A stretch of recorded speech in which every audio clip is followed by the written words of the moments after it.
मुझे कुछ समय पहले आउट ऑफ बॉडी का अनुभव हुआ था, जिसमें मैं कुछ समय के लिए अपने शरीर और घर के आसपास घूमता रहा। फिर अचानक शरीर में अपने को पाया। पूछना है ये है कि क्या मृत्यु का अनुभव ऐसा ही है? जो जीवित है वो कभी नहीं बता पाएगा कि मृत्यु का अनुभव कैसा है। तो आपने गलत व्यक्ति से पूछ लिया। देखिए, मैं जीवित हूँ। जब तक मृत्यु नहीं होगी मैं बता नहीं पाऊंगा कि वो अनुभव कैसा है। और समस्या क्या है कि मृत्यु हो जाती है तो बताने वाला ही नहीं रहता। तो मृत्यु बहुत बड़ा रहस्य है। जब होगी तो अनुभव हो जाएगा। इससे भी बड़ी समस्या ये है कि अनुभव है भी या नहीं मृत्यु के बाद। आपके प्रश्न में एक मान्यता है कि अनुभव होगा, लेकिन ये मान्यता मात्र है। आप नहीं जानते कि अनुभव होगा भी या नहीं, कोई या कुछ होगा तो उसकी स्मृति होगी भी या नहीं। आप तो ये नहीं जानते, न मैं जानता हूँ। इसमें बहुत सारी मान्यताएं हैं आपके प्रश्न में। आपने मान लिया है कि मृत्यु के बाद कुछ अनुभव होगा और वो आपको होगा। दूसरी कि जो जीवित है व्यक्ति वो बता देगा कि ये मृत्यु के बाद का अनुभव कैसा होता है। क्या शरीर और घर के आसपास व्यक्ति घूमता है?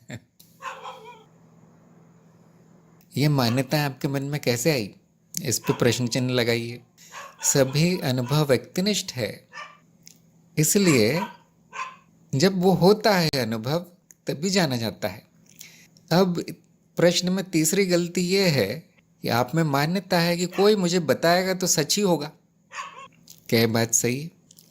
किसी और पे की बात पे विश्वास कर लेना, कुछ जो कि जीवित है, मरा भी नहीं अभी तक, अनुभव तो दूर की बात है, क्या उसकी बात पे विश्वास कर लेना उचित है?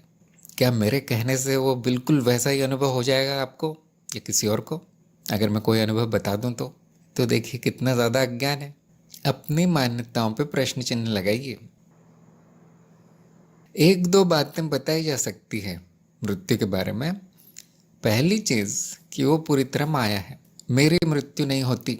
अनुभव क्या होगा मृत्यु के बाद, ये पूछना ही बेकार है फिर, जब वो होती ही नहीं है तो। ये जानना संभव है, इसका प्रमाण संभव है अभी कि मेरी मृत्यु नहीं होती। दूसरा, जो भी अनुभव होगा वो माया होगा, मिथ्या होगा। अगर हुआ तो, ना हुआ तो फिर कोई प्रश्न ही नहीं आता क्या होगा। अनुभव हुआ तो पूरी तरह झूठ होगा, मिथ्या होगा, माया होगा, सपना होगा। तो आप लोगों ने मुझे ये कहते हुए सुना होगा अक्सर, मृत्यु नहीं होती, सपना बदलता है। अब अगर वो सपना है तो आप लोग अनुमान लगा सकते हैं, कि तार्किक अनुमान लगा सकते हैं कि सपना तो कुछ भी हो सकता है। कुछ भी हो सकता है। फिर आप घर के आसपास घूम सकते हैं, हाँ वो ऐसा सपना आ सकता है। आप शहर में घूम सकते हैं, आप आसमान में उड़ सकते हैं, आप किसी और स्वर्ग या नरक लोक में अपने आप को पा सकते हैं। सपना कुछ भी हो सकता है। फिर तो बिना मरे इतना बताया जा सकता है, इसका प्रमाण आपको मिलेगा कि सारे अनुभव सपना है, सपने जैसे हैं, मिथ्या है, भ्रम है। कुछ भी हो सकता है, कोई भी सपना प्रकट हो सकता है। और मृत्यु पूरी तरह से मिथ्या है। जिसका जन्म नहीं हो उसकी मृत्यु नहीं हो सकती। क्या अनुभव चलते रहेंगे? समय ही मिथ्या है, जैसे अभी मैंने बात की। समय नहीं है, समझाने के लिए हम कह देते हैं कभी कभी समय एक अनुभव है। समय भी मिथ्या है, जितना चाहे वो बन जाता है। तो देखिए, ऐसा कुछ हो नहीं रहा है यहाँ पर। न जन्म हो रहा है, न किसी का, न मृत्यु हो रही है। सपना प्रकट है, वो कुछ भी हो सकता है। और बाकी पूरी तरह से अज्ञान है कि कोई जीवित व्यक्ति बता दे मुझे कि मृत्यु का अनुभव कैसा होता है। यह अज्ञान है। जिसका प्रमाण दिया जा सकता है, जिन बातों का, वो बताई जा सकती है, उसकी तरफ संकेत किया जा सकता है, वो फिर आपको जाके वो प्रमाण लेना है। तो अरुण को मैं सुझाव दूंगा, जो जाना जा सकता है, जो जानने योग्य है, उसका प्रमाण लेना शुरू कीजिए। जो काल्पनिक है, अभी मान्यता है, उसको छोड़ दीजिए, तब आपकी प्रगति होगी। और मृत्यु की चिंता आप मत कीजिए। आप चरण 3 में है कार्यक्रम के। चरण 3 में जो सिखाया गया है उसका सत्यापन कीजिए पहले, उसके बाद परीक्षा। मृत्यु में बहुत देर है और किसी को जल्दी नहीं है उसकी। और जब वो होगा अनुभव, हो जाएगा, ज्ञान हो जाएगा आपको। जल्दी तो नहीं है मेरे ख्याल से, क्योंकि तो होके ही रहती है। ऐसा भी नहीं है कहीं छूट ना जाए, नहीं वो होके रहेगी। और वो अनुभव अगर होना है तो हो जाएगा। एक और बात है कि इस तरह के अनुभव ज्ञान मार्ग में पूरी तरह बेकार है, उससे ज्ञान नहीं होता कोई। ज्ञान अपनी मान्यताओं का नाश करने से होता है। अज्ञान का नाश ज्ञान है।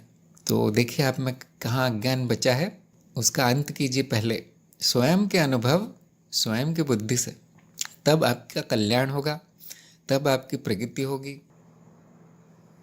अरुण ने कहा स्वप्न के अनुभव से मेल नहीं खाता, कोई बात नहीं, उसका कोई महत्व नहीं है स्वप्न के अनुभव से, और किसी और के अनुभव, किसी और की बातों से का कोई महत्व नहीं है। अरुण ने कहा ये तब की बात है जब मैं ध्यान किया करता था, कोई बात नहीं, ज्ञान मार्ग में कोई ध्यान नहीं है।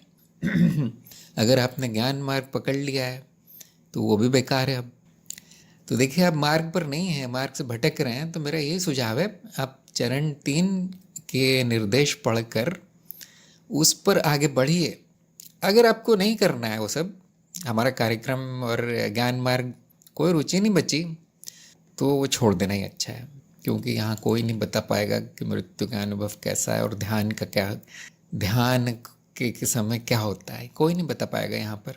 ये कार्यक्रम पूरी तरह से मूल ज्ञान के लिए, मूल ज्ञान पर केंद्रित है। बाकी चीज़ों का कोई महत्व नहीं है यहाँ।